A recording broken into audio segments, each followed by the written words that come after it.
Hello. Hello.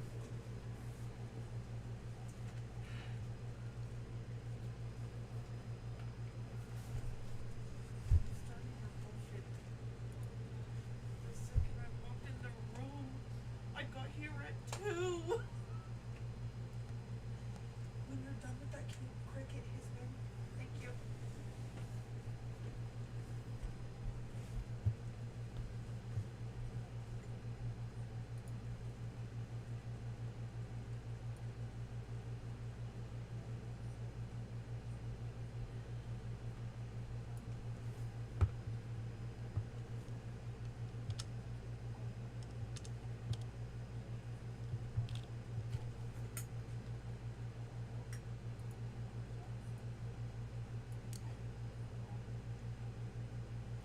Can't hear him. I did mess up the intro a little bit, but I think I got it.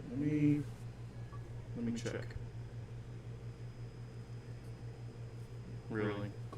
Let's see. Y'all showing up on my audio mixer. Can't hear him. I did mess up the intro a little bit, but I think I got it.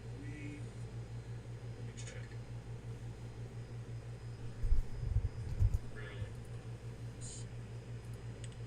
Y'all showing up on my audio mixer.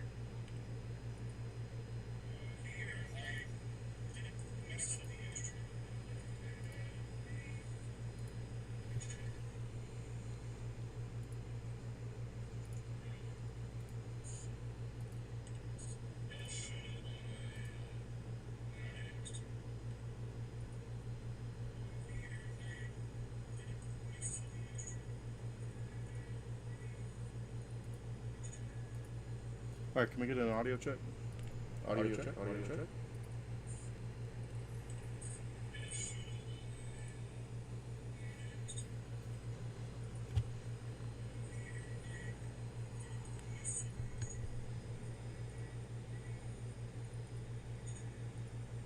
All right, can we get an audio check?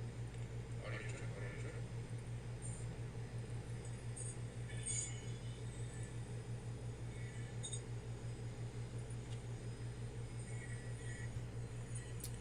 No,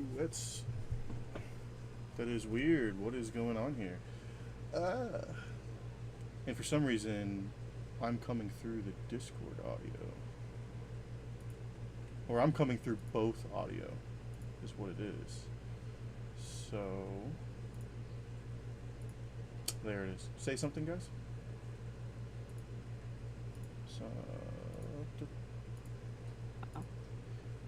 I think that is it. I'm saying words. I'm saying words. Saying words to you. You're live. I don't know what this is, but that should fix it. I shouldn't be like tunneling anymore, and you guys should be coming through. So let me check this I don't online. know. I still don't hear I think myself that on is- the YouTube. Oh, now I can. Nope. Okay. We're there. We're there, and my Okay, audio is you clean. All right. All right, we're gonna start all over to the intro all over again. Mark, give me a countdown. 3, 2, 1. Welcome to the GCW podcast, a live podcast related to the Galactic Civil War LARP event, a sci-fi airsoft event set in a galaxy far, far away.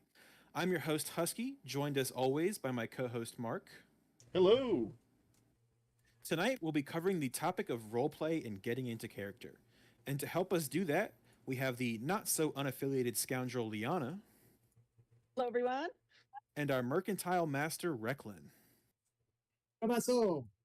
Do you want to have a say in what topics we cover, the guests we have, or even join the Discord audience and have a chance to actually participate in the conversation?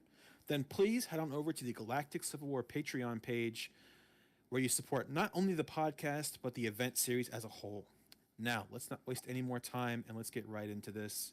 Liana, Recclan, it is so great to have both of you here covering this topic that I think is so key to the heart of what GCW is, and that is roleplay and LARP, playing these Star Wars characters. So I think we're going to start us off with a question that I think a lot of people have when they first get into this, which is how do you cross that gap from being who you are into actually playing a character, talking as a character, and just being someone that's not yourself? How do you guys cross that gap and get into that role play mindset? Well, I think it's definitely something that takes practice, and the more you practice it and try it out, then the easier it gets. It can be a little hard to practice though if you live by yourself and you don't have other people around. I guess one thing that sometimes helps is writing as if you were your character. I know a lot of people have some great intros Yeah. in character story where they, have dialogue as their character speaking and really figure out how does my character feel about this faction or how would they say this, and people ask about slang and things like that. So just start simple and keep practicing. That would be my advice. Yeah. Right on. Recklin? For me, it's like thinking about what is it that you like about Mhm. the galaxy far, far away, and where do you see yourself? I think that how do you, if I was in these situations, what would I do? I think that's one of the first things is just kind of ask what would I do if I was in this situation, and just kind of getting started would be don't create a character that's so different from you, but create something that's pretty similar to how you do things, and maybe find some sort of way to get yourself to lock into your character. Mhm. What is a phrase? Maybe if you've had some background in acting, or you just kind of just goofing around in your backyard with kids or as kids, then try to see it as an acting opportunity rather than I'm role playing. I'm playing a game. So that might be one Right. way that helped them out. So let's touch on that a little more. The whole creating a character that you want to be, and I think you said something that's really important. Is what aspect of the universe do you like? What draws you in? So when creating that character, think what would you want to be in this universe, and kind of building it from there. So my question for you guys is, how did you pick what you like? What did you base your character around, and how did you build from there? How did you make a full character out of just this concept?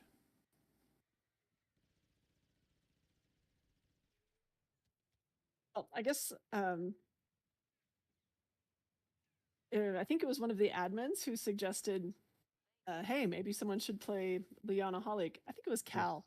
And I thought that sounded really fun because that's a character that I really like. But, and I tried really hard I did all sorts of research. I did reading. I did practice role playing with my daughter, Uba, sometimes we will role play together. But in the end, like our characters are just going to be different because I'm not a full-time actress that, can just at a drop Right. of a hat imitate anyone. So I have, and plus there are some things that, while they might work in a movie, they don't work very well if you're trying to be like an NPC or an admin who's giving out quests. Like I have to be a little bit more of a people person because I'm going to be giving out quests and asking people for help and things like that. So one of the things that drove the way I play this character is things that I need to do in game. Mm-hmm. It is worth mentioning that you do play a canon, we should say, character of Liana Halleck, who is Jen Urso's kind of alias. So that is a bit of a unique situation that you're in because normally we don't allow players to come in and immediately start playing these canon characters. So that I think presents a unique opportunity that I want to talk more on later. But Recklin, let's hear your answer. What drew you to the universe, and how did you build your character around it? Well, my approach was very different because I was originally going to come as a player, but I had a scheduling conflict on the day that we were going to start the very first LARP way back in October. Was it 22? Survivor's Endeavor, and Yep. talked to Chris, and he said, "Well, why don't you just come as an NPC, and then you can kind of slide into that, and it will be a little bit cheaper, and you don't have to spend money on a ticket and all that sort of stuff." So, I had this jacket that actually the entire character came from the jacket, and Mm. Right. It's a nice jacket. so I like it a lot. You know, like I saw that jacket in a thrift store for $11, and I said that looks like that belongs in Star Wars, and I just built the character from that point on. And it's in terms of what my what drew me to this character is again, I'm not really big into role playing. I skipped out on drama back in middle school, so I don't have a whole lot of experience in acting.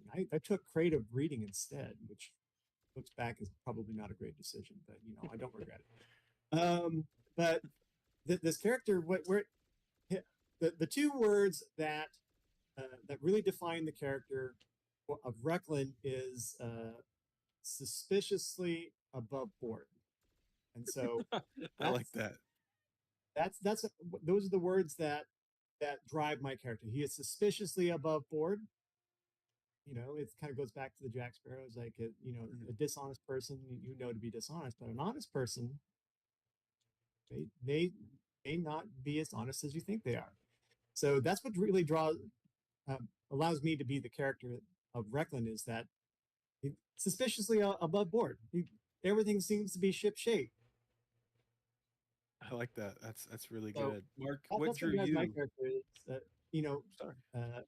that it allows the character to deal honestly until Mhm. he chooses to not deal honestly, and I'm still kind of reserving those times for me to act in a dishonest way.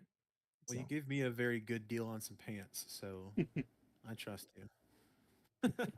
Mark, what drew you to your character? What was a part of the Star Wars universe that you wanted to build a character around, and how did you build from there? Um, at the time when I kind of came up with what Mark Tulvane was this like medical officer. Um, Hmm. this was right around like right after Solo came out, before we really got Andor. There just really wasn't a whole lot of like information on what the Imperial Army was. So I kind of just Hmm. took an idea and ran with it, and there really wasn't a whole lot of like in-universe pull that I pulled from. And I'm not like a humongous role player, um, but I have found that it's something I like to lean into more than I actually like to like go out and sling BBs and actually get in fights. It's more fun to Yeah. go and sit in the cantina and be that imperial officer that'll play cards with you. And if Hmm. you lose, I'll overlook some of the shady stuff you've been doing, but if you win, I might have to go and report to the troopers outside, that you were doing some shady stuff. So it's kind of just going with the flow. My kind of style of role play is I'm not trying to really steer any interaction or force my character on to anybody.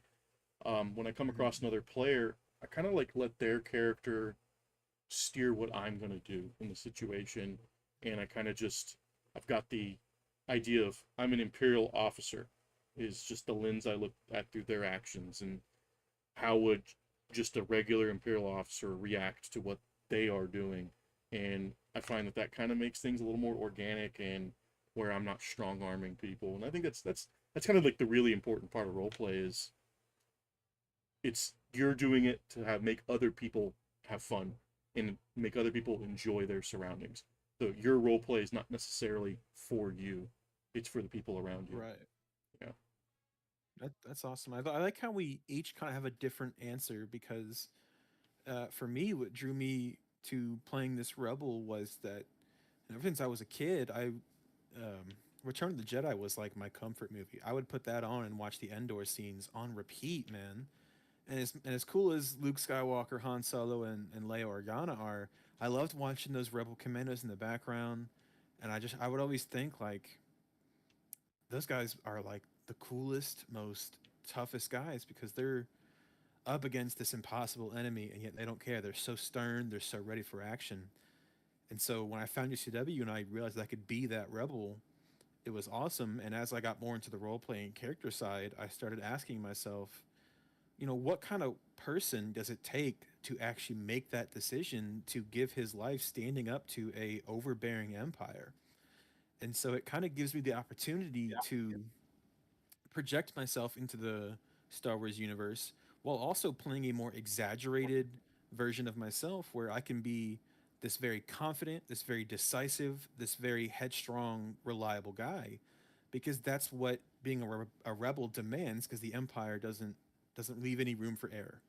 So that's what really drew me to it, and I just kind of kept building my story. Like, what motivates someone to make that very, you know, big decision? Like we like Andor season 2 has shown it so well. I won't speak too much because it's still relatively new, but we see a lot of the sacrifices people make in deciding that they are going to fight the Empire. So building a character from there and playing that character um, is a lot of fun, and it's really interesting to see the side effects of that coming off of events. Because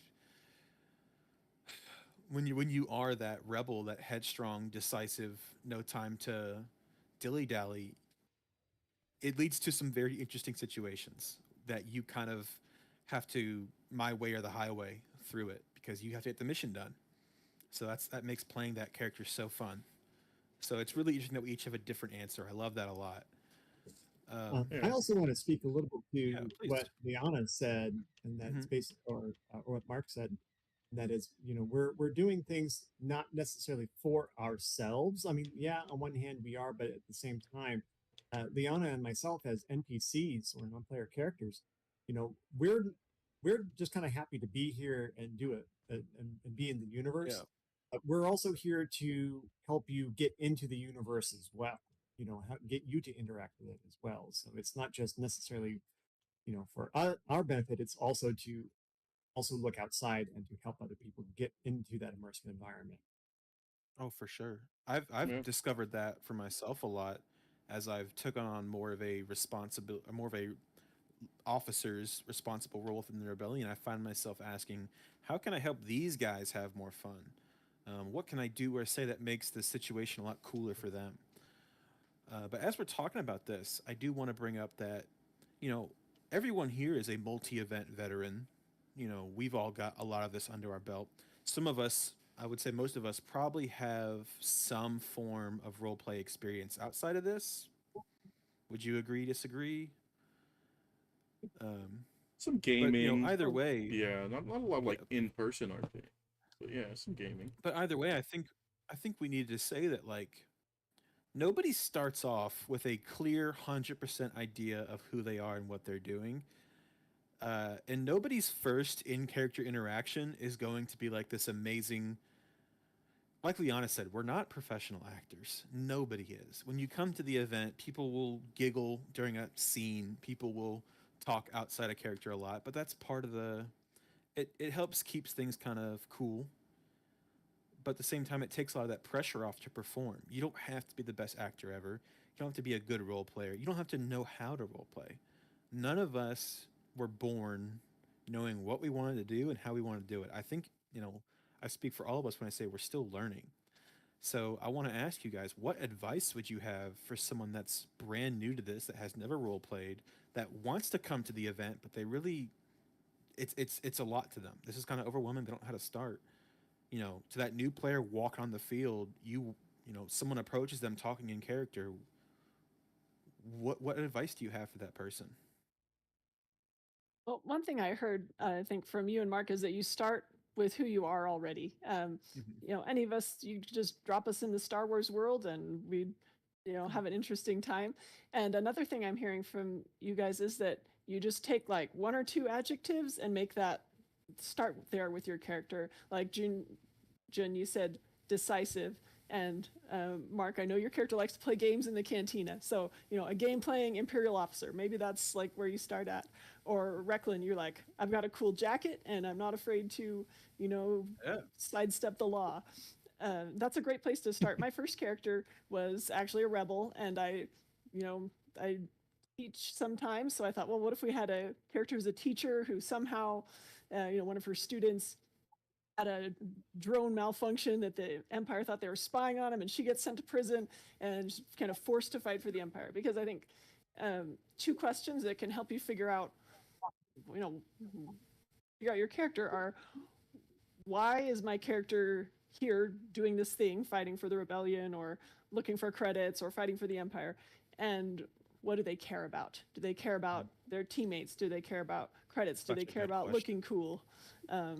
when you figure those, just that little bit can give you enough to start on that you can get started in the world. And from there, your character can build off of the things that you experience in game, which is really fun.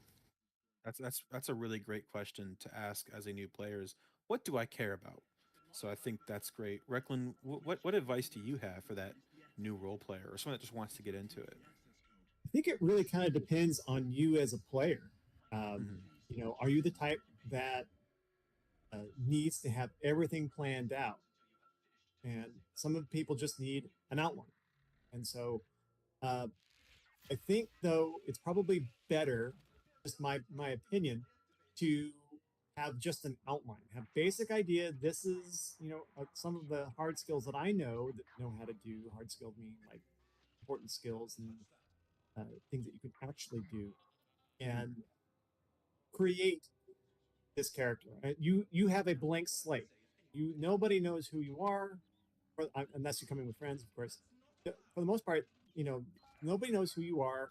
You can kind of have that social, like, yes, I speak with a French accent, or nobody knows that I'm, deathly afraid of, I don't know, falling or something like that. So you kind of build into this new person, a new persona, which is a reflection of yourself that you will probably do anyway. If you were going to go to a new club and you kind of want to be like, okay, these people don't know my background, they don't know who I am, so you project a different way. So that would probably be a better thing compared to having a very minutely detailed explanation of all of your motives and every single thing. I think because once the rubber hits the road, then that might fall apart a little bit, and you might have to go back after the weekend and say, that didn't happen. I didn't do this, and never had an opportunity to kind of, show off that this is something that's important. So I think the biggest thing is to do it. You have to be there, and you have to give it a try. You have to have the courage to try something different. And I think that's the biggest thing. I think another is our collective ability um,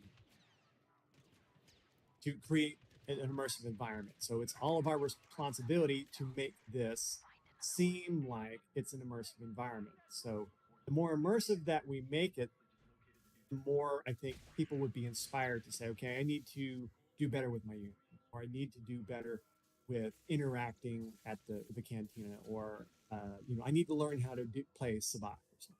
So just by all of us encouraging and having that humility to say, we're going to try collectively to do better. I think that's a huge way to kind of get people comfortable with creating a character and going for it.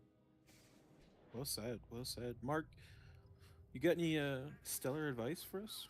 Yeah, so I think when creating a character or just kind of creating the idea of your character, it's very, very important to keep in mind that though this may be like a fantastical version of yourself, still a version of yourself. So you might not Yeah. want to write into your character things that you just are not capable of. As cool as it is to be the most Uber operator, secret, just coolest guy on the field, you may not be able to live up to your own story. And I'm not necessarily saying this is a bad thing for people. Um, Mm. you kind of want to keep your character grounded and build from there. Um, Yeah. Start out as that basic Imperial grunt, that fresh rebel, or the new guy in town, and kind of build your abilities and reputation from there. Don't show up day Right. one necessarily as the biggest name in the galaxy. Um, Yeah. because you're not Han Solo.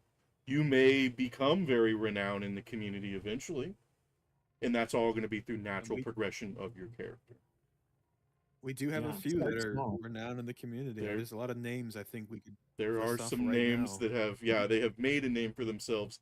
They didn't come in with that name. One of them is in this call. Yeah, yeah. Everybody knows Liana. Everybody knows Recclan. Exactly. Like, you guys have come and through your role play created that character that is very well known. You didn't just write it into your bio and everyone went, oh well, Liana says she's a very well known character, so we all need to remember her name.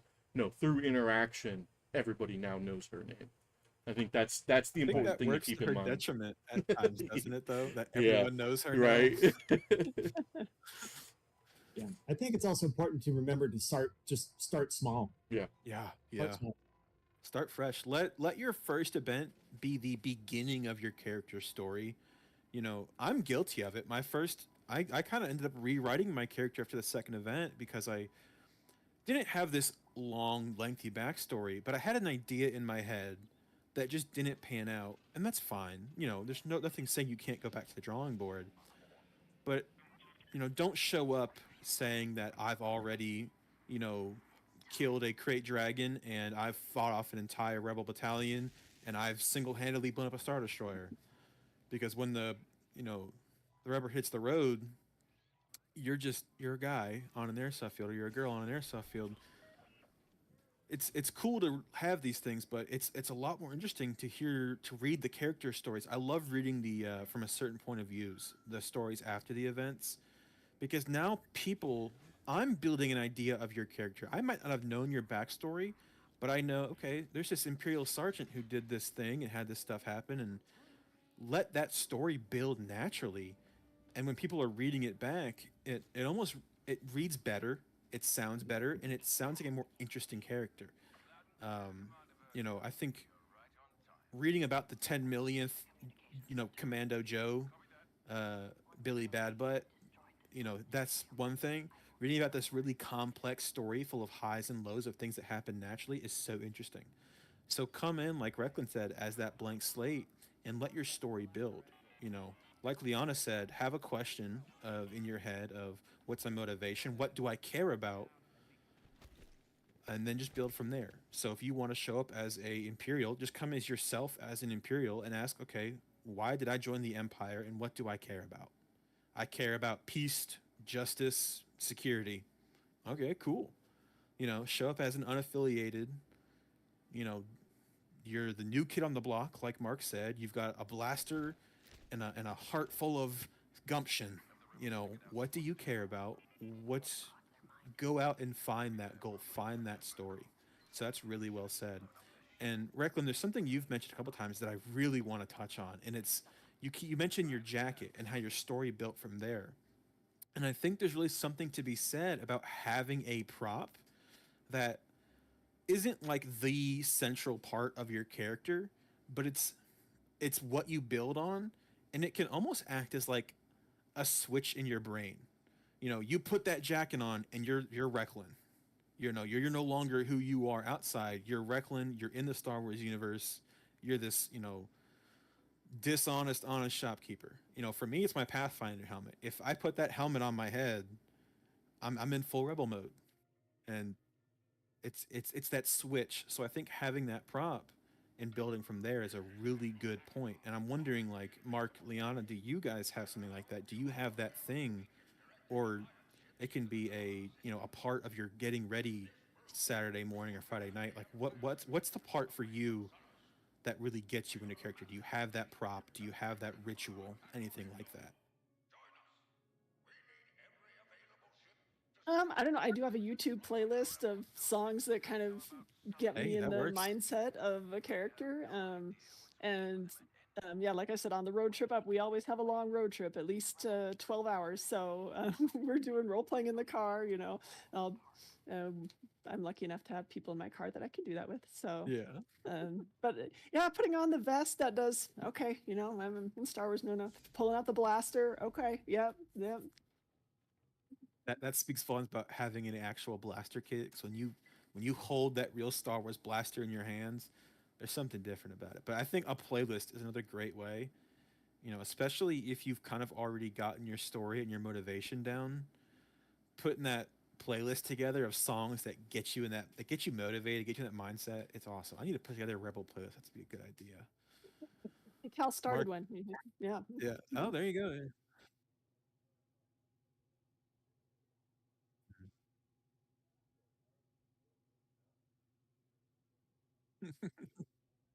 Right.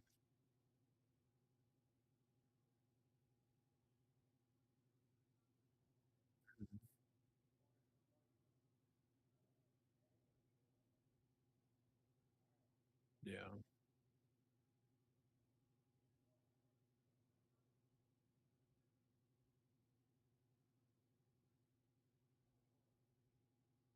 Yeah.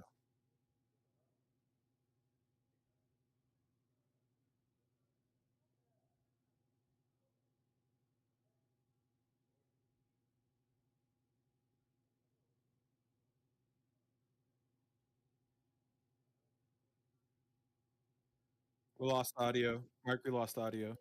I lost audio. Dang it. um, They're saying we can't hear Mark. yeah, I fixed it. I turned my Okay. mic off when I got up to grab my drink.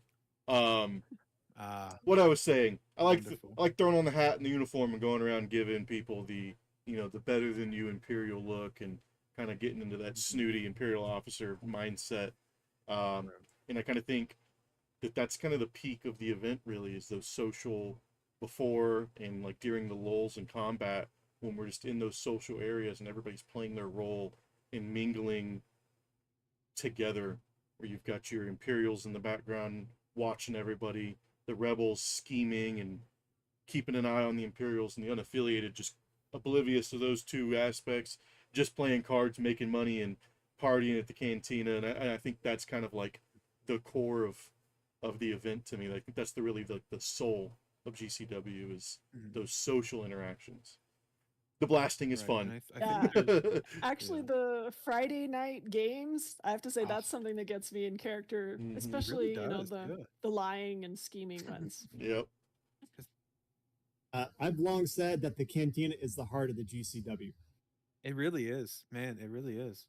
There's something to be said about, even this many events later, I feel like I still kind of have to get over that mental hurdle of, all right, I got to play a character, I have to talk in character, I need to be someone else. But you walk into the cantina or any social space and you see everyone else doing it, and it becomes so much easier. So I Yep. think if you're nervous, if you're new, if you're unsure, just kind of look around and recognize that the things you might be unsure about or nervous about, everyone else is already doing and having a wonderful time. So that's the best part of it is the community and the support you'll find within. And I think we're all very forgiving. I've not met a player yet where I'm like, "Oh, you're kind of a jerk to roleplay with because you're, a little snooty about my acting skills." We don't really have that issue, thankfully. But I am wondering, you guys, if you do ever have those moments where you might struggle to stay in character, where you feel like cat's got your tongue, your mind's gone blank, or you're just not sure how you should react or what you should do. If you've ever had those moments, and if you have, like, how do you recover?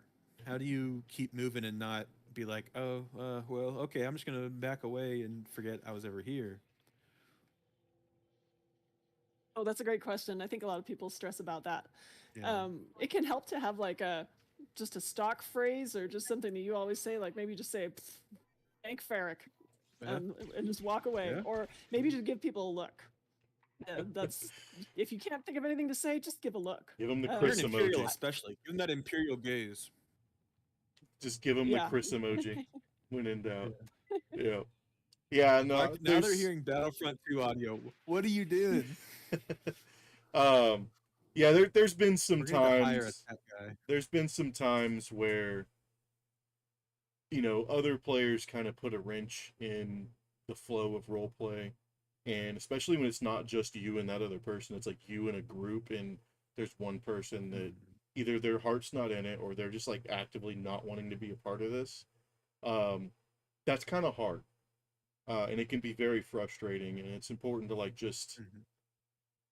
kind of take like a couple seconds and like, all right, how can I progress this art, like this role play scenario where this guy Mhm. obviously he doesn't want to be a part of it. We're just around him without being a jerk to this person, and kind of salvage the situation. And that is a very hard thing to do. And I don't really think Yeah. there's one answer to it. And it's just be calm, take a step back and look, and just divert the attention to one of the other people in the encounter. And if it's just you and one other person and they're really putting a stone in the flow, just kind of bring it to a natural end and move on. There's other people that Yeah. will be more than willing to role play with you, and that's just sometimes always it just leave. happens. Yeah, just you can just walk away. Hit the I think bricks. it's You know. I think it's just all situational, and you can kind of tell the people who are either not wanting to engage or the people who don't know how to engage compared to the people who are going to engage. I think it really just kind of depends. Yeah. If you just kind of flub things up and you're not really sure where to go, I think it's just like awkward shrug and walk away. I mean, sometimes you can just change the situation by being able to just reset somewhere else, or if someone else isn't following it, then just kind of ease off. And again, these very few of these people are going to be completely by themselves. They're probably going to be following a squad somewhere else. So maybe interact with maybe not that guy, but the other one. Yeah. So Yeah. I think you just kind of have to read the situation and just be flexible. Give yourself Yeah. a little bit of a ability to say, okay, that didn't go so well. What could I have done different? Assess and maybe try it again in a different way. Maybe it's your tone of voice. Maybe it's they didn't understand the question. Maybe they just were not not feeling it. I don't know. Maybe they're stumbling Also, over their words. Maybe they're choking up. Yeah, So give sometimes people you just benefit get of in the a mental doubt. block and you just can't think of what happens next. And Yeah. if the other person's in that situation, sometimes it can come across as them being a jerk or whatnot. Sometimes they just might not know what to do. And that's really where you just kind of play off of each other and make sure everybody's having fun. Now, Recklan, you're a shopkeeper, so you probably interact with more people per event than I know myself. I can't speak for anyone else, but I feel like of anyone, there's the best odds that you come face to face with the most people. What's that like for you, just having so many opportunities? And what I really want to know, are there any pitfalls you see players regularly make, or common mistakes, things people should avoid? well, because I have the shop, that the the average player comes in just to kind of check things out. They kind of like, yeah, Mhm. cool, cool. You know, they kind of look around like, oh, okay, and then they'll move on, or they'll ask for how much is this or how much is that. How much is the blasters? Do you still have blasters? And I try to, like what what's your home world? What are you doing here? What squad are you with? I heard there was a bunch of shooting going on. What happened? Mhm. Because I'm here all the time, so you just kind of have to find some sort of way to. The biggest thing is ask questions. You know, Yeah. and they kind of figure it out. You're like, oh, okay. I mean, sometimes it's just as simple as what is your home world? And some one player actually said like, at that point I hadn't thought about it. What is my home Yeah. world? And he just kind of made something up on the spot. But I, uh, that's kind of the easiest thing is to ask questions. Be curious about other people. Hey, that's a yeah. neat whatever that is. Where did you get that from? You know, you have to remember that a lot of these cultures are still fairly um, not very well known. Like, it's rare to see a Mandalorian except at a GCW event. So, what's I see all you guys walking around. Are you guys part of the? What are you? Is this Yeah. is this your culture? Is this a cult? Is this a Yeah. weird hobby that you have? Oh, okay. Just ask. Sometimes asking dumb questions gets people to kind of go like, "Oh, you don't know what a Mandalorian is?" Like, well, I'm from the Outer Rim, so Sometimes Yeah. playing ignorant is the fun way to go. And you know, I think that's a well, really good point is ask questions. Nothing gets ask someone questions. into role play with you faster than asking them a question first. Yeah, and Um, it. yeah. But as far as pitfalls go, I think you just kind of have to have think that just for the average player just to think of the basics. What's your home planet? What's your story? What do you care Yeah. about? Why are you doing this? Why are you a rebel? Why are you an imperial?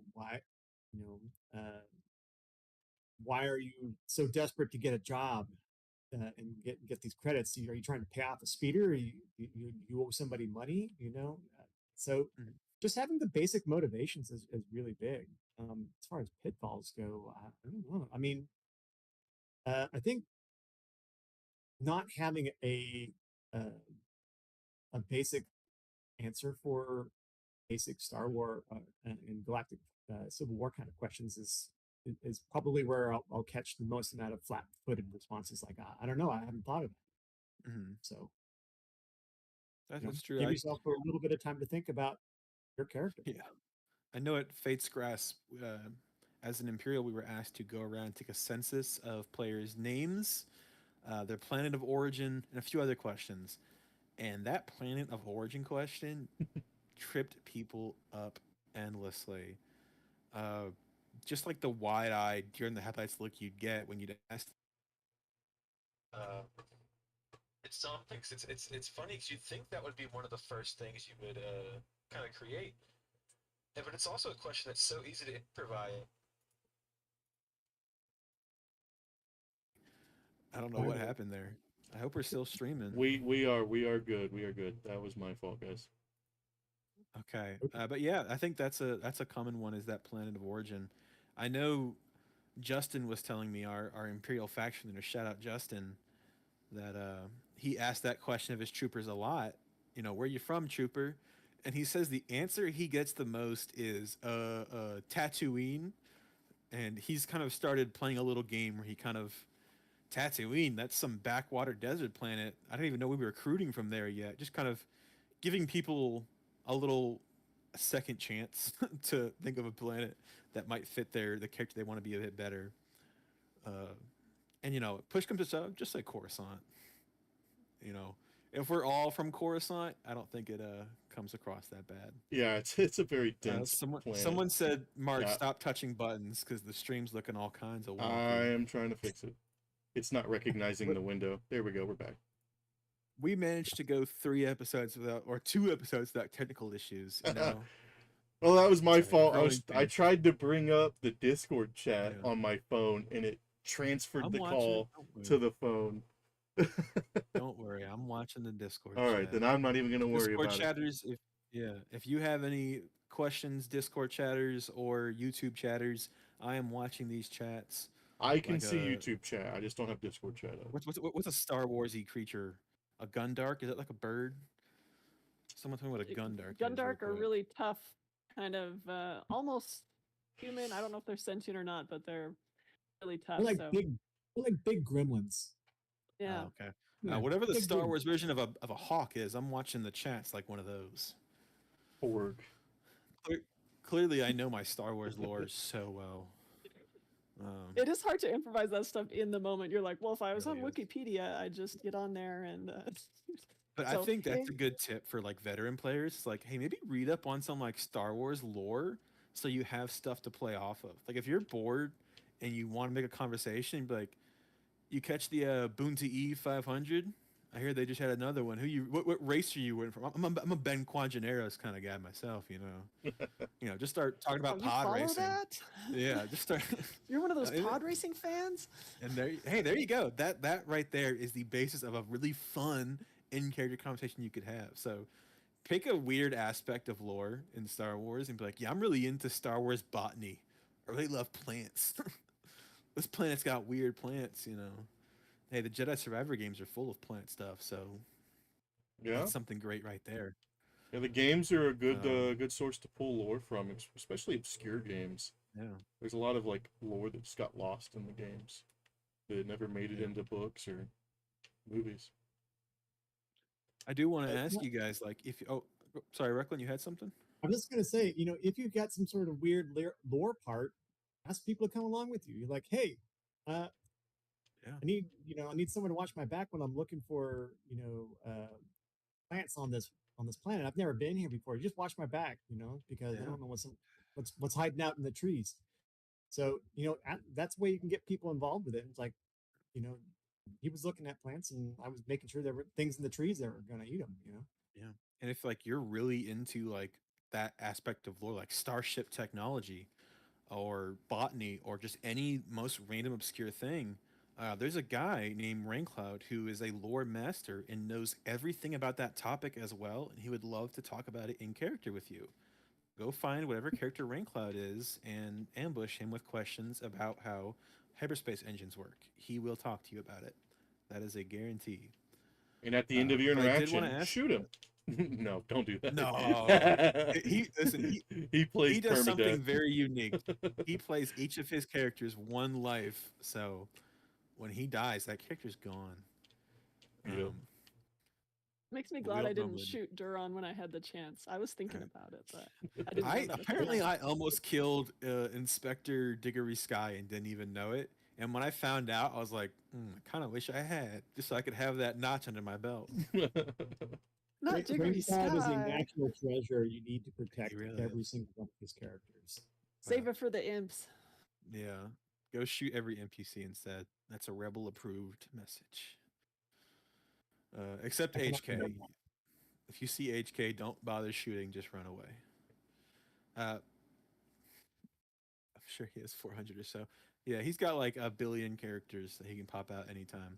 Have But you I not did seen really the wanna picture ask of you his guys- room where it's like the literal yarn on the walls? Oh my The god. dude yeah. is, yeah, he's got characters. He's gonna lose his mind. He's gonna lose his mind. And he's gonna be like in a mental hospital, just like arms wrapped up in the straight jacket, just talking about hyperspace lanes.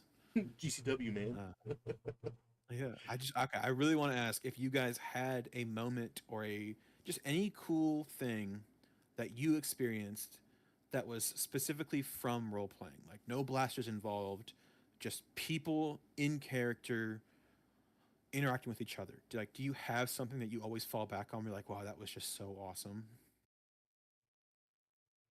Oh, like so many. Like actually, I was looking at my journal back from Survivor's Endeavor, and it's kind of funny because I wrote like it was really awkward at first, getting into character, but um, just that feeling of I was in the cantina, playing Sabak, trying to learn Sabak because I didn't know it at the time, and then Imperial officer walks in, and I'm like, oh crap, am I gonna like get shot? Like I don't know how this works. Like, but then it was Gracchus, so of course he was all like, no, we're gonna play a game, and but his just that role playing like brought me in, and I'm like, okay, this is what we're doing here. We're in a cantina, and we're all playing games together, and then later we'll shoot each other. So this is great. I can do this. Right on. Recklan. Oh, I don't know. I mean, it's there's so many different small interactions. I think some of my favorite interactions come from the Battlefront series, to be honest. Like, Really? people are Wow. a lot more willing to be casual and interact because they don't have to go somewhere and do something. So even though it's like uh, on if they're taking a round out or if it's between rounds, they're a little bit more willing to have like a conversation on the side. And I've actually talked to some really interesting people and had good in-universe conversations Mhm. just from people who just didn't have to be anywhere and do anything, and Mhm. we're willing to engage, even though they didn't necessarily, you know, weren't looking for something, weren't looking for a job. I had a great interaction with one of the Mandalorians at Battlefront Oliver, and we just kind of I was in my tent and my shop tent, and we just kind of talked for a while. Just it was really interesting. Liana, when we were playing Kerbess with Gracchus, and I was playing every single Hatti's insult that I could whenever Gracchus won, just to like just kind of turn the knife, just like he doesn't know what I'm telling him, but he but I felt better. Like, Just being because you he know doesn't- Hades, right? I know how to use it, but he doesn't know. So it's the smile on my face and the attitude is just like kuchu, just yeah. It's being invested in some sort of weird aspect is also very helpful, and just being willing to interact with people, especially at the beginning, that we're still so focused on the game and winning, and Mhm. when it stops being about winning and the game and more about the experience, I think that's where we can that role play really shines. Yeah, we try not to put too much emphasis on who wins the events. Because I can tell you confidently right now, there is a winner every event, and it's me because I had fun. And that's what we really go for. People like to ask, Battlefront events is a little different. You can see the score at the end, but like, okay, your team won. you got an extra 100 credits that round. Congrats. Whereas like the LARP events, yeah, there's story implications, but we're not always pitted head to head on the same objective. So both teams can kind of win and kind of lose, and I think that makes the role play a lot more dynamic and really interesting. You know, Raincloud said in the YouTube chat, the role play makes the shooting even better, and like there's so much truth to that. It's insane. You know, we have so many people who come to these events very combat minded. They're airsofters at heart. I was too my first time. You know, I was that airsofter, and a part of me will always prefer the combat of GCW because it's so dynamic, it's so interesting, it's so different from anything else being offered. But the role play just like multiplies it so much, makes it even better. And those two things work hand in hand so well. So you know, people like me, like Crix, like so many others, you come for the combat, you stay for the role play, the character interaction, the LARP, and it draws you in. And if you're nervous, if you're new, you will find yourself. You will find where you fit in, and you will find yourself wanting more of that. I think, isn't it one of the biggest feedbacks we got from Battlefront Regor saying they wanted more role play? I think I'm right on that. Yeah. No, Yeah. I find that funny that the Yeah. every Battlefront it becomes less combat Mhm. and a little more role play.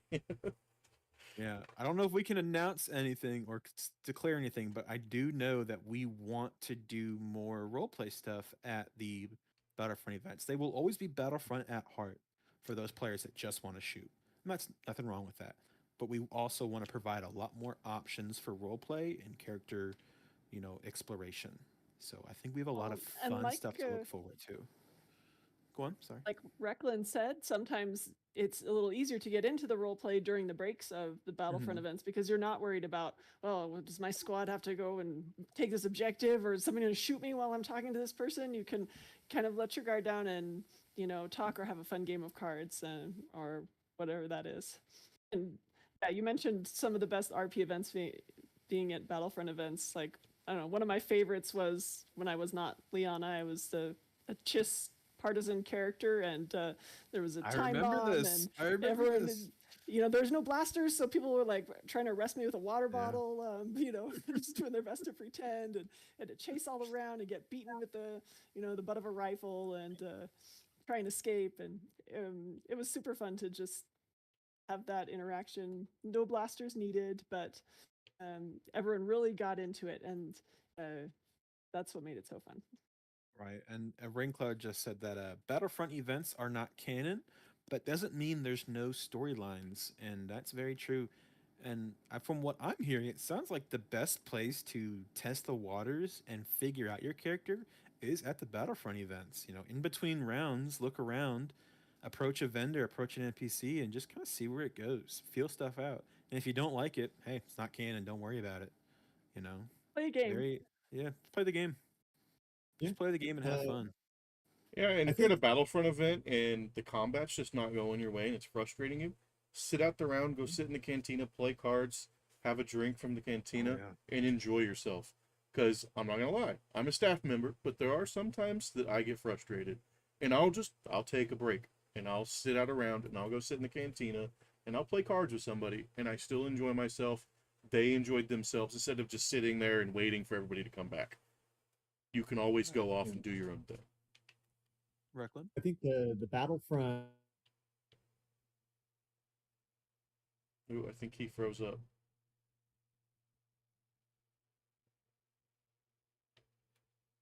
Or did everybody freeze up?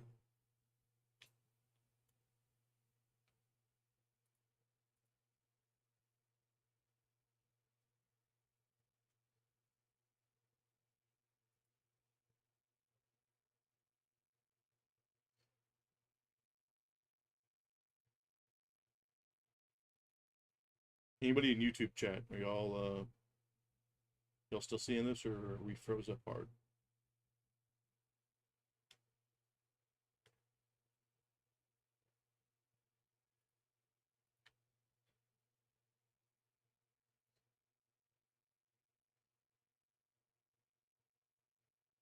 Okay, so I'm still connected. Let me refresh Yeah, Discord. I can see Oh, you talking and moving. we're back. Okay. Well, Last words that everyone freeze up.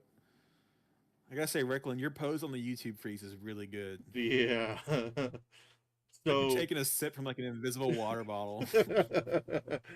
Husky, so I can hear Oh you, man. but your video's froze. Oh, everybody's moved one frame. There's another frame, and I think we're back. All right, we're up. Whatever that was, Nope. we're back. Cat just said we can't hear anyone. All the technical problems that we didn't have the first 2 episodes, we are having this episode. I That looked like promise it I did was a not slice anything. no. That looked like it was a Discord issue. Discord kind of just. Eh. Let's Recklan, do you remember where you left off, and we'll go from there? Yeah, I was talking about. Honestly, I really like the roleplay aspects at Battlefront events compared to the RP events because a lot of that pressure is off. But Mhm. at the same time, I also think that well, we are not going to ever get away from airsoft as our battle mechanic. You know, conflict is drama, so we're always going to have that. But at the same time, you know, the role play aspect allows us to ask questions first and then shoot. You know, I Right. load up my blaster every event, and I might shoot it a couple of times. You know, I don't get hit hardly at all, but you know, I still come back feeling I've had a full experience, and I think that's really what I want players to come away with is we got the whole experience. Yeah, I didn't shoot the whole time, but it's not Mhm. about shooting the whole That's very true, and I do love those moments where you have the opportunity to jump to combat, but you don't. You know, I at Echoes Resolve, my good friend Jesse, who plays the Lieutenant Colonel Stern, was walking into town with the medical officer. I knew out of character they were walking in to go to the blaster shop, but in character he was unarmed, so I saw the opportunity to kind of stop him and hassle him a little bit and just give him a hard time. And then I said, "You're unarmed, so I'll spare you this time," and went on his way. But that was just a lot of fun, just chatting and being playful with the role play. We're not super serious, and we're not actors. We're not. No one's shooting a movie. There's no script, so you can be a little tongue in cheek with it. You don't have to come across very like super in character, super serious all the time. There's a time and a place for it. There's a time and a place to be a little silly with it. I think our videos are frozen again, but oh well. I guess we're just gonna. This is an auditory format anyway. Yeah, everything looks like it's moving on my end. I think that might have Yeah, been I'm seeing temporary. movement. Perhaps. Yeah. So what I'm really hearing is that we have a lot to look forward to at Battlefront Mouston coming up this October. Be there, Action Sports Wisconsin, great field. Don't miss it. A lot of cool stuff's gonna get revealed, announced, and tested. And then right I'll be after there for that, that. November 1st, we've got Planetary Garrison Ragor. We're going back to Yeah. North Texas for a 1 day roleplay event. So if you're And then nearby after or you're that, willing to make the drive, that may be worth it. It'll yeah, definitely be I'm worth hey, it. I'm making the drive regardless, and it's 13 hours. So Good, good, good. every event is worth it. And then after that, in January, we will hopefully have another Texas event. We're gonna In keep bringing Florida, them right? into our fold. Yep, I'm sorry, Florida. My apologies. Another Florida event down at Lithia. Awesome field, great people. You should all come on down to Florida and have a good old time. So we have a lot of fun stuff to look forward to. But I think at the Battlefront Mouston is really where we're gonna see a lot of fun stuff explored, and trying to let's getting back onto the topic of role play and building a character. Um, with the Star Wars universe being so different from ours, how do you guys navigate around those big gaps and like the lingo and the way people talk and the phrasing people use? Do you is that something you really concern yourself with, or because they use different words for stuff and they don't use the same idioms and metaphors we do, and they don't have the same problems and reference points we use. So how do you guys navigate something like that? Yeah, I think it does add a lot when people use in-universe slang for things. But that's really hard to do. The slang that we use is kind of almost hardwired into our brain, Yeah, as anyone who's tried to not swear on a family-friendly podcast knows. Uh, I don't but think I it have helps. yet. Not on the I think it podcast. helps to have just a few, just pick one or two that are your key phrases. I'll say blast all the time. If I don't know what else to say, I'll blast it all. Or, that's the Dank one I ferric. use. Yeah, maybe yours is dank ferric. I love a good dank ferric. And sometimes we'll So mess up. yours. Sometimes we'll say robot instead of droid. Like, oh Yeah. no, like I think everyone can translate that in their heads and figure it out. Mhm. But getting immersed, in Star Wars lore, whether it's watching shows or the books or hanging out on the Discord, I think helps get you used to the in universe things. So when someone asks, what kind of creature is that, maybe you'll know a little more. But if you don't worry about it. Like a lot of people don't know, you can kind of just make it up and Yeah. do your best, and it'll still be fun. Yeah, very true. Recklan? I think I think this is where your base knowledge of Star Wars lore is to your benefit. So Mhm. the more nerdy you are, the more material you have at your disposal to use. And I don't think anyone's going to point and stare if you use an Earth term compared to a GFFA term. Um, and I guess if someone calls you on it, you say, "Oh, well, that's what I call it on my planet, my home world. We called them this, and we said that." You could always make it personal because there's a billion home worlds out there. Yours is probably going to be different than someone else, and you can always make that a person. This is what is personal to me. This is how we say it where I'm from. You could fall back on that fairly easily. But I think being immersed in the Star Wars lore allows you to immerse a little bit better. So that's to your benefit. It's not necessarily it's not gonna hold you back. And if you use a term that's out of out of that cycle, it's just you know I, we live on this planet. We're kind of stuck here until hyperspace hyperdrives are invented. So Yeah. we don't. And it's a game and it's fun. So I wouldn't get too stressed about it. Yeah. Right. Very true. And if you're on the other end of this, again, this is where playing dumb can kind of be fun. If somebody says an Earth term, you can be like, "Oh, I don't know what you're talking about. Do you mean this?" And kind of in character coach them into the right word. And that can be kind of fun. Playing the the idiot savant is it can be a difficult thing to do, but it can be very entertaining for everybody involved. Mhm. Uh, very true. Very true. And I think Raincloud said very carefully, rewiring your brain is hard. However, now I talk more in Star Wars than real life. The other day I yelled "son of a hut." I think I honestly I think our curse words are probably the best place to start. Start replacing those curse words because this is a family-friendly event anyway. So call someone a son of a hut. It could be a fun little in-character thing to do. Yeah. Saying dank ferric or blast. Once you start replacing those common curse words with Star Warsy ones, it can become a little easier to slip in those other very Star Warsy words. I know Galaxy's Edge and Disney likes to use bright suns for good morning. So Saturday morning or Sunday morning, throw a bright suns at somebody.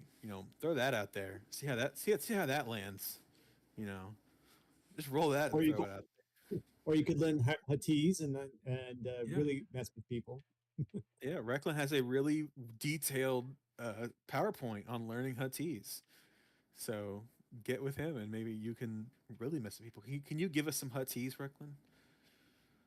Truba, my Yabi, my Picasso Recklin, Chon, Bosca, Bosca, the Blasto Punu, the Tomotoma Nucha, the Sivi. Wonderful. I think My name a is lot of people's concerns are that someone's going to walk up to them and start talking like that at an event. I know that you don't know Huttese, so I keep my Huttese very basic. And then once I figure out you know basic or the English language, then I'm like, oh, okay. Well, a lot of my clients are Huttese, so I can't tell from a glance. I have to guess, and I guess wrong. You know. Right. So I for have to say, I me, was wishing I knew Huttese the other day when I was playing Jedi Survivor, and they started talking in Huttese with no subtitles, and I was like, Yeah. "Where's Recklan?" Yeah. Write it Hey, down learn and that. I'll Yeah. translate it. But Yeah. I just said my name is Recclan and I run a blaster shop for the Galactic Civil War. At least That's really cool. ish. That's really cool. Close to it. But no one's expecting you to show up to an event knowing Huttese. I think we Yeah. have one person that knows it, and that's Reckland. Not to call out our Hut players. I don't know if they know Huttese or not. I'm sure they know a few keywords and phrases. They I But know they do. were doing a They do. lesson at one point. yeah, Yeah. We did that. Crix has been showing a lot of enthusiasm for it, so he and I will kind of banter a little bit back and forth with what little he knows and just like trying to reinforce it. But I've got some ideas on how to help them out a little bit more. But it's again, I can draw on this to create an immersive situation right compared on. to if I didn't know it, then it's not going to help me out. But for me, knowing enough to hold a very stilted conversation allows other people to say, "Wow, that guy's not speaking English," and it's not Yeah, any language that I recommend. right. I think that goes back to what we said before, where it's have something you can draw on. Maybe it's knowing some basic Huttese. Maybe it's your character's super invested in pod racing. Maybe it's you love to gamble. Having something you can draw on to fall back on when you get a little tongue tied or you need to improvise really helps a lot. If you don't know what to say in a situation and you can just bust out some Huttese, I think you've covered every base possible. If someone asks you a question you know how to answer, saying that like Uchanga Mudu, that's probably nothing. But hey, they can't tell you that you didn't try. That's a valiant effort, and I'll probably be like, yeah, right on, man, you got it. And then I'll be the one going blast and walking away tongue tied. Um, so right on, having that is Well, I wonderful. think that brings up a good point. When you're creating a character, the type of character you create will kind of shape your experience of the Galactic Civil War. Like, everyone knows Uba, like my daughter who plays an Ewok. She, didn't know a ton of Star Wars stuff coming into this, and she didn't want to have to talk to anyone. So I'm like, okay, just if you're an Ewok, you can always just, don't know, don't know, and just you don't have to do all that talking. But now that she's gotten more into it, she's having fun playing characters that can talk and know a little bit more about coaxium or different Star Wars things. So Yeah, if you make your character a stoic loner who likes to hang out by themselves, you're gonna have a lonely event hanging out by yourself and not talking to anyone, which might be yeah. fun. But I know some people who have created a character like that and then been like, I that's not really how I want to play. So I was lonely the whole event. right. It sounds cool, Yeah. but that's about it. That's You where know, that's where it ends. Um, Liana, you've said before in the unaffiliated channels a long time ago that there are three things you needed to really be successful, or like two of three things to be successful as an unaffiliated player. And one of those was like being a go-getter, being self-motivated. So you might need to play a character that's a little more extroverted than you might be. But that's the fun of LARP is it's a great opportunity to do that. They always say fake it till you make it. Confidence can be faked entirely.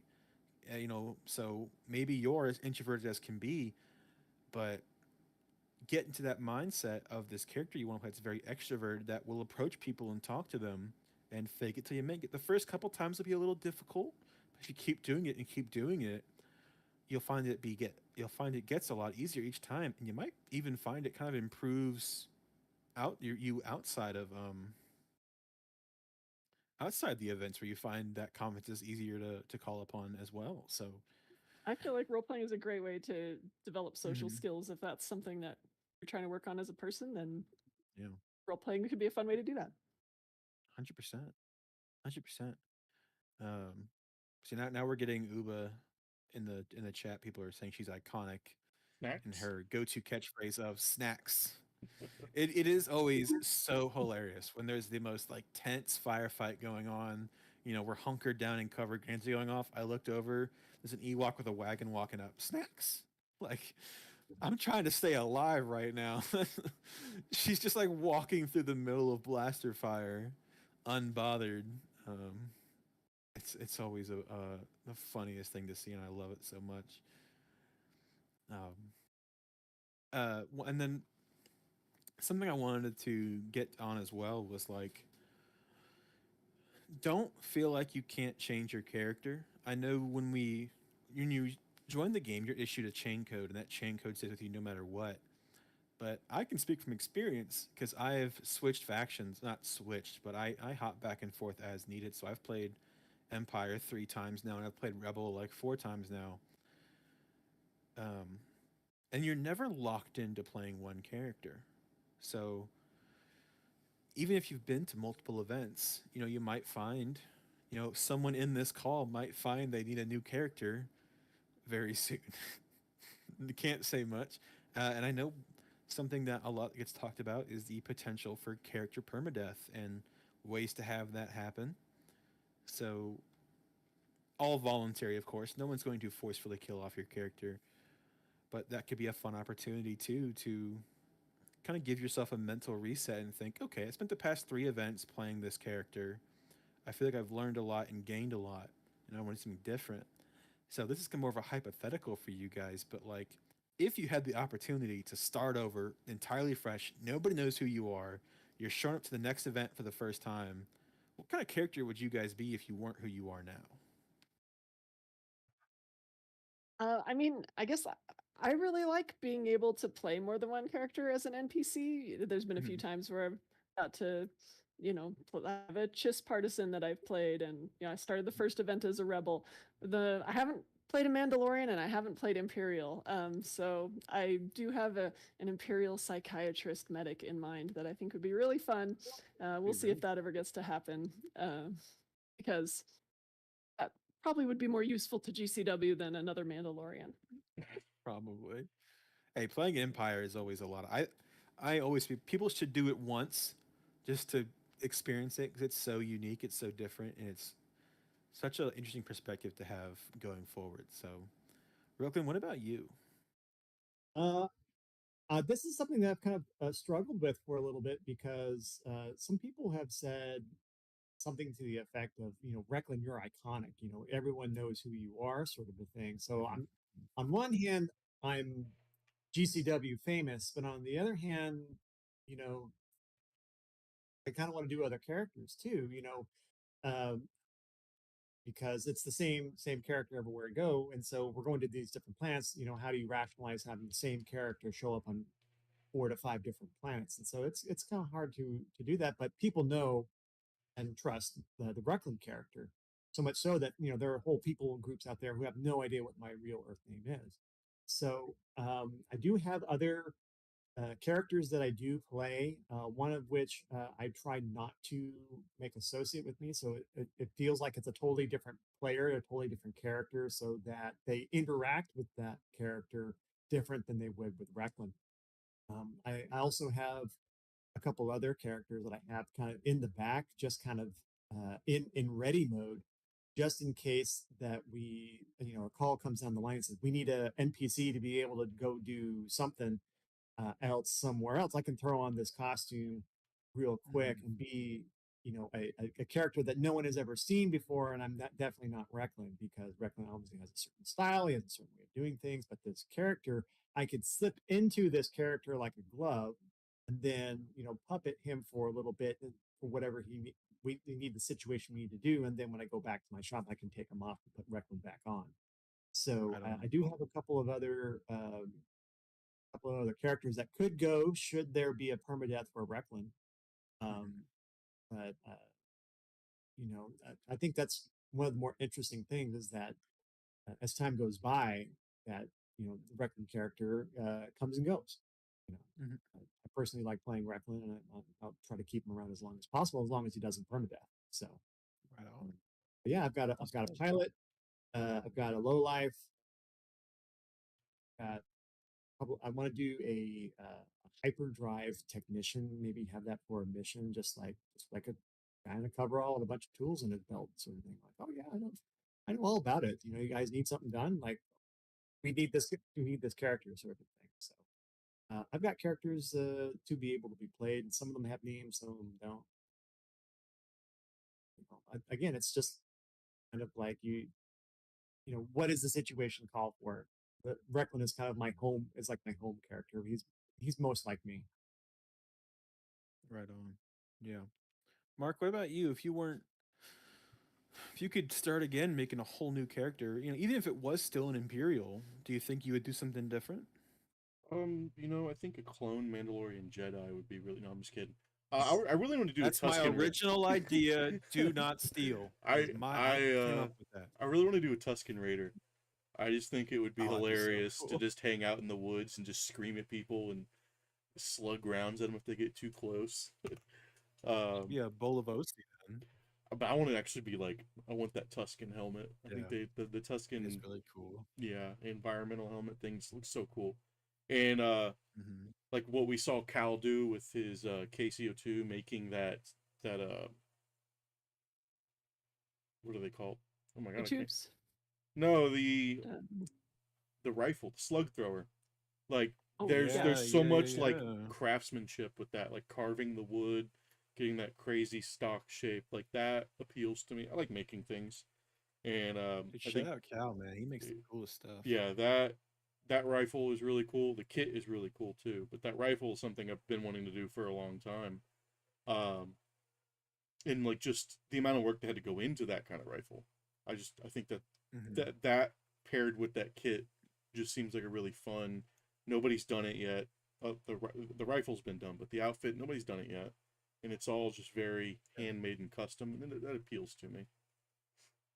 right on, right on. Or aliens, please.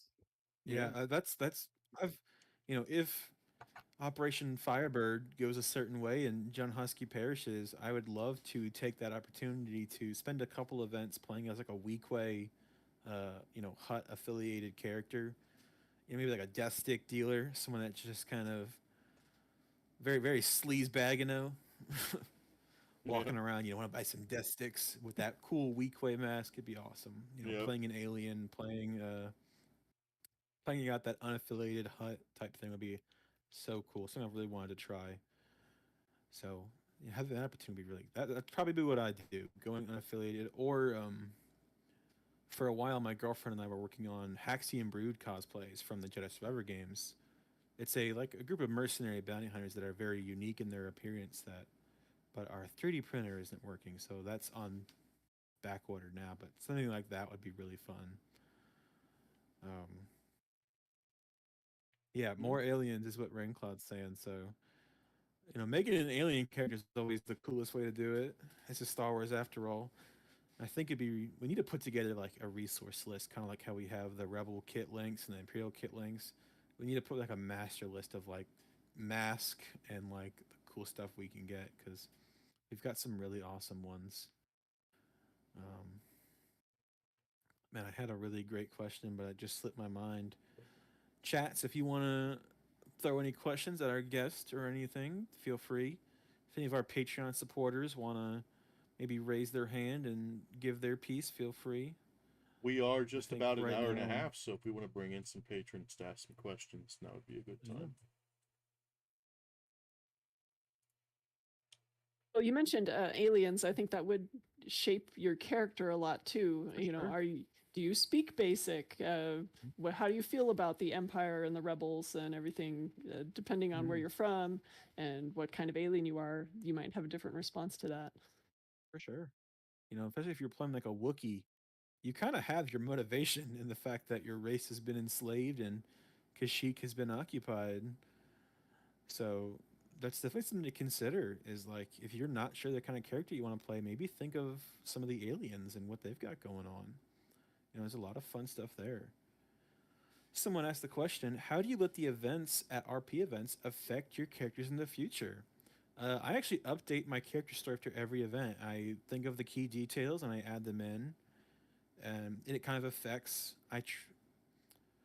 how I actually act. It's hard to put that in perspective entirely, but a lot of it is like the connections you make and the memories you do. So, at a past event on a planet, if something key to your character or something kind of important happened, the next time you're on a planet, on that event, you might remember like, hey, there was a big battle here, or that guy betrayed me last time. So I think it the way it affects my character in the future is just through the connections you make with the people and the places you're at. What about you guys?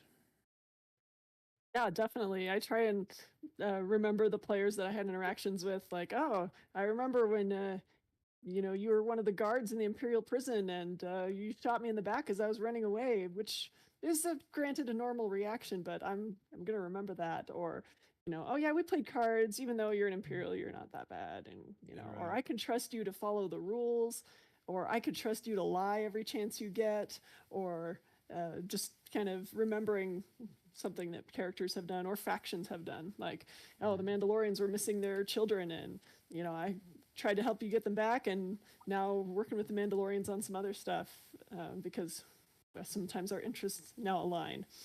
Right. Yeah, I think that I do have a document that lists the major things that happen in Recklin's backstory, but also as events happen at those, and it just kind of highlight, okay, this is things that happened to me, but at the same time, I think I get to a point where I know some of the players pretty well, and I can banter with them. I think that's one of the greater things about coming back to these events is that you recognize some of the people, not unfortunately all of them, but you recognize them and you can interact like, oh yeah, you were the guy that did this, and I thought was really awesome, or Hmm. like, and I remember you and we had problems, and so I'm going to keep my hand on my blaster as you peruse my shop, sort of a thing. So Right. but yeah, a lot of that stuff goes into my backstory that just kind of helps flesh out my character and helps guide where I'd like to see him go in the future. But sometimes, and this includes even Battlefront events. Yes, they're not technically canon, but to me, as an NPC, it really doesn't matter. So me, I consider it canon because of the things that happen that my character experiences, whether it's between rounds or during a round or in an RP event. So that's just how I run my characters. It all is part of my character's story. Hmm. It comes right down whenever that permadeath happens. Yeah. Mark, how about you? Um, I haven't really had anything that like had a lasting effect from one game to the other as far as like character goes. Um, I could change that. I'll blow you up next time. I know just as far as like progression within the faction has changed the way that I've played a little bit. Yeah. As I go up in the ranks, I'm a little less in the front lines, acting as a medic and a little more as just a forward command that kind of bolsters the forces every now and then. So Hmm. that's kind of changed from I guess the first event where I was very much a front lines guy. Um, but as far as like character story points, I don't know. I haven't really had anything to carry it over. Maybe I should have. I'm Yeah. not sure though. Don't worry. I'll give you some next event. There I'll we go. point you down. But Sounds that's good. faction progression is a good point as well. If you Yeah. are Imperial Rebel, we handle ranks and promotions within the faction. So that's one thing we kind of have to nip in the bud a little too often with new players is like, hey, you're not a lieutenant colonel, you're not a command sergeant major, you're not a general. Because we do use the ranks for functionality, so we don't let players. That's kind of the one thing we are a hard no on is rank and force sensitivity. No, sorry, you cannot play a Jedi. You cannot play a Force sensitive. If you want to say you might have some innate Force sensitivity in your backstory, fine. You might catch a few eye rolls, but that's whatever.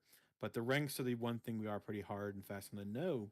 But that makes it all the more satisfying. Like, I started out as just a regular rebel trooper. I showed up to the first event with no, predisposition to anything. I was a guy that had a radio and was therefore was asked to be one of the squad leaders. Um, So at the first event, I was made a squad leader simply because I had a radio, and then from there, I was made one of the first wave of rebel lieutenants, and we've kind of the rank structure. Well, actually, no, I was just a squad leader. I wasn't a lieutenant. I don't think we had lieutenants. We just had squad leaders. So I was the squad leader for a while, and then we did a rank restructuring, and we made the lieutenants, and I became a lieutenant. So it's kind of been a very natural progression going up the ranks of the rebellion, and we have players that have gone up the ranks of the empire, and there is a stopping point where like your regular non-admin player can't go any higher, but that's for reasons. We can't have 20 lieutenant colonels running around. There goes my bedtime alarm, so I'm about to lose my camera here in a second. Sorry. But that's something to be considered as well when you're making your character. If you're playing a faction, whether that be Rebel or Empire, um, not jumping in and saying, "Well, I was a commander of my own battalion and they all died, so now I'm here with you." It goes back to what we said earlier about maybe the start of your story, and that's something that you will progress through. Just show up enough times, and volunteer, make yourself known, talk to people, because we can't play the game for you. We can't notice you if you're hiding in the back, being that loner. So that's a goal that I think a lot of players can and should have is what do I want? I want to move up through the ranks. I want to become an officer and live the cushy life. So that's something to be considered as well. Um, we are at 9 or 8 p.m. I should say for you guys. So we're at an hour and a half. I have one last like off-topic question I like to ask people before we wrap things up. If you could pick any actual planet, location, or setting from Star Wars, logistics aside, where would you go? Where would you host a GCW event at? If you could pick anywhere you wanted. Redwood Forest. Aye, that's a good one. It is. That'd be the best place. Yeah. Even if you wanted to pull out, like if you wanted to pull a location and say, I want to host an event on, Ferrix, give us that set they made and let us host an event in it. Yeah. That would be awesome. Yeah. What do you guys think, Liana? I mean, video games always have such cool cave systems, and I do like Oh, caves in real yeah. life. So, Yeah. for many reasons, you couldn't actually have an airsoft game in a cave, but wouldn't it be cool if you could? Yeah, go Star Wars spelunking. Tracer fire in a cave would be awesome. Mm-hmm. That would be crazy. Especially if it was like one of those huge fictional caverns where they're just vast, like with their own mini biomes in them. That would be really awesome, really cool. Then put some scary sci-fi ice spiders like in Mando. Yeah. Orgle bats. And, yeah. Yeah. Ugh. That creepy robot What spider about that you? gets him. Ugh. What about you, Recklin? I don't know. I would think probably a very elaborate movie set that just exists, Mhm. that we could use, just like a full town that had the whole diet, had the whole aesthetic nailed. That would probably be the best place, just because then I think it would be a lot less of trying to fill the space that we have. I think that's one of Yeah. the weaker points that we have with GCW is that we're so transitory, where we show up, we try to get everything made to look that way, and it still kind of looks like a shanty town with connexes. Yeah. But if Very, we very actually true. had like a full sci-fi town to allow us to do that, I think that would probably be the ultimate for me. Just to have the whole have a whole town, as opposed to just a shanty town with a bunch of connexes and stuff. Yeah, I think that's like an ultimate very down the road end goal is to like either partner up with a field owner or at some point somehow get our own property to build up our own like purpose made AO. I think would Hear be me out. amazing. We make Disney sell us the Galactic Star Cruiser, and we host like a parlor style game in there, and that would be the coolest thing ever. That would be really cool. Someone in chat said That's a the Hoth event is the goal for them. You can have that one, bud. Have fun with that frostbite. Oh, I'd go to a Hoth event. That sounds Enjoy fun. your batteries and your gas weapons just not Yeah. functioning. Yeah. Well, Any and that closing brings up a good remarks? point where Oh, you can turn things that happen in real life into role playing opportunities. You know, yeah. like, oh, my blaster's not working. Okay, well, what are you gonna do? I guess you got your wits still, right? Or, Mhm. you know, oh, my knee is bothering me. Okay, I guess your squad has a real life opportunity to help you with, you know, your role play your injury and see what you can do with that. I think that's a fun way to make role playing more natural is if you bring in real world things. Yeah, that's very true. I think at the first event I had day two, my main blaster stopped working, and all I had was my pistol. So I kind of, before we had operatives and scoundrels, I kind of took on that role and just went and hung around the cantina and hung around the unaffiliated, the outlaws, and just kind of kept an ear to them and kind of played the role of that undercover. I ditched all my kit and said, "Let me make do with what I have and adapt to the scenario." So I think be adaptable, be willing to be flexible and kind of change things up. Very well said. Any closing remarks, Mark Tolvin? No, I think that's the extent of my statements and questions and whatnot. So I think if we're ready to close out, then Yeah. I Closing think we're remarks, Liana Halleck? Yeah, I noticed the other day that someone referred to our events as role playing airsoft events, not airsoft role playing events. And that made Yeah. me really happy because We're I think role slowly playing making is the switch. like a really important part of what we do. And I like the airsoft too. I think it's a great game mechanic, and I'm glad we get to do both. I know some players sometimes worry about like, oh, is this going to be awkward? Am I going to be, you know, cringy? But um, you're not going to get anything cool if you don't try it. So Mhm. even if you stumble and have some awkward moments, just keep going, and then you will eventually get some of those fire moments that you know just work with the role playing with everyone, and you have a great time and realize, well, this is why I'm here. Mhm. Well yeah. said. I think Thank you. I've been Closing making remark, an active effort to when I tell people about the event that this is a LARP event with airsoft. That's kind of the primary focus is the role play and community engagement. Recklan, your closing remarks. I just wanted I want to view it as it's a galactic Civil War experience Yeah. that uses airsoft. Yes. You know, that's really the experience. That's really what we want is to be able to have that magic moment where you actually, for just maybe even just a sliver of a second, have that experience that maybe I'm not actually on this planet. I'm somewhere else. And to me, that's the trophy. That's what a win looks like is to have that moment. Like I'm actually there. I'm in it. Um, so as far as a closing statement, I would just want to make a direct appeal to everybody watching this. Please be interested in this event. Please come to the event. Please join the Discord. Please ask questions. Please Yeah, uh, please.